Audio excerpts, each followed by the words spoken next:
Continuando então a nossa conversa sobre a questão da mediação de leitura, alguns outros critérios que nós podemos observar é, por exemplo, a própria autoridade do escritor, do autor do livro, né? Então, se há uma referência, um autor conceituado, nós podemos também utilizá-lo como critério. No vídeo passado, a Susui havia comentado sobre a questão dos mentores. Então, nós podemos, claro, retirar referências, né? Porque a gente acaba...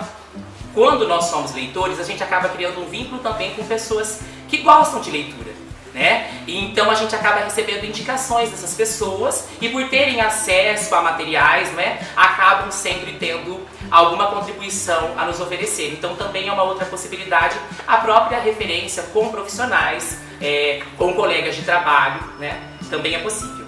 Outra questão que a gente costuma analisar é o próprio projeto gráfico do livro, ou seja, como que esse autor pensou em estruturar a própria materialidade de um livro, né? Será que eu estou diante, por exemplo, de um livro que a gente pode chamar de interativo, onde de repente nós não usamos apenas o visual, né, para observar então a própria imagem do livro ou o próprio texto, mas ele oferece uma opção, por exemplo, de um tato, né? Então ele sugere que nós utilizemos outros sentidos para nos aproximar desse texto, né? Então é uma possibilidade.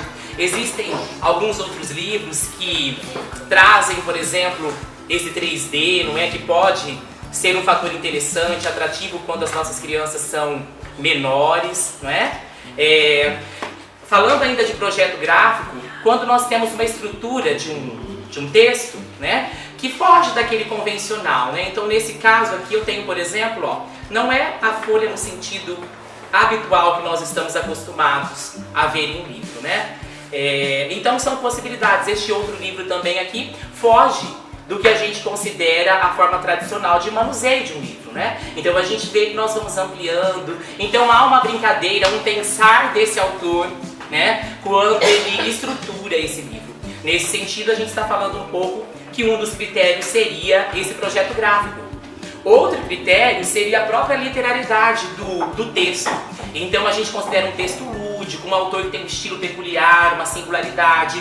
E isso também é um critério, né? A gente está identificando onde que nós presenciamos esse artístico. E o artístico está nesse singular, nessa particularidade que o diferencia daquilo que é geral, daquilo que é comum, né? E a gente foge também daquela ideia de uma escolha somente por data comemorativa ou por uma temática que é jogada, não é? Quando a gente pensa nesse sentido, com uma função mais utilitária da literatura, nós estamos considerando que esse texto está sendo utilizado como uma metodologia.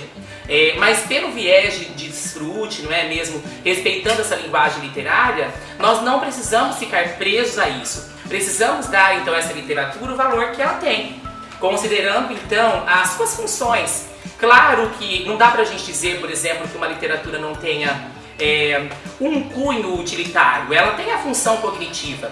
É óbvio que nós iremos aprender mais quando temos mais leituras, conhecer melhor a nossa sociedade, o nosso redor, não é? Claro que a gente vai ter então uma questão estética, que a gente vai saber muito melhor lidar com esse prazer, né? com esse belo.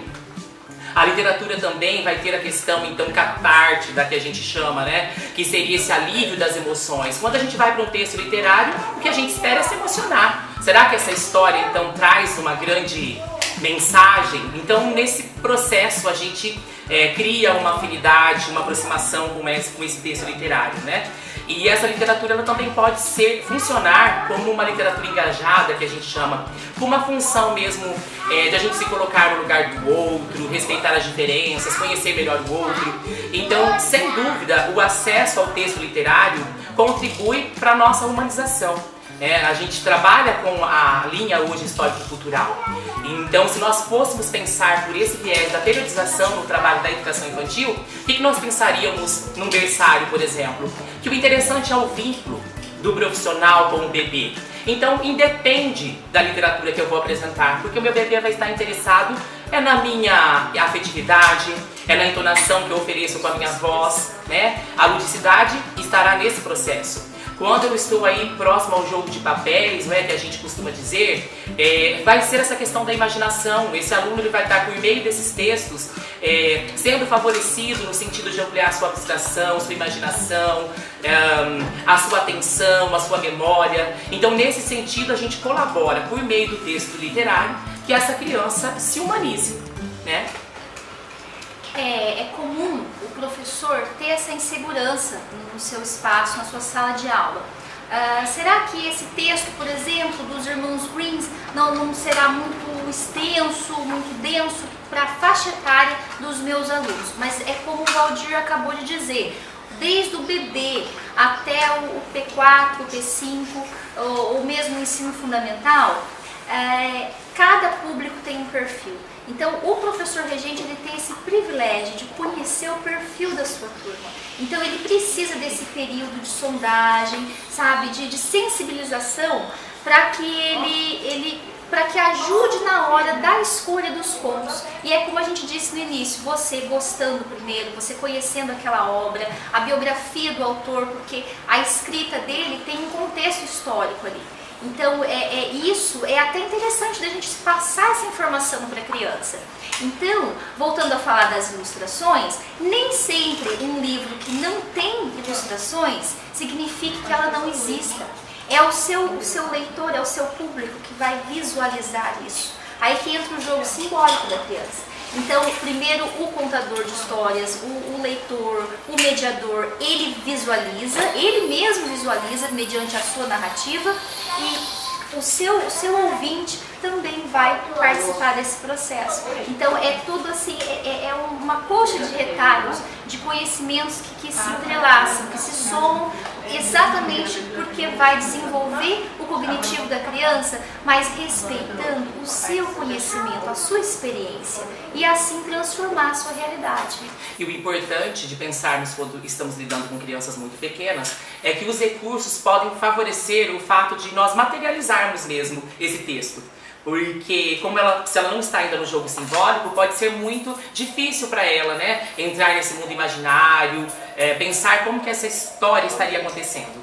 Mas com o recurso, então a gente concretizaria a história, ficaria mais palpável para a criança. E a nossa conversa termina aqui e pronto.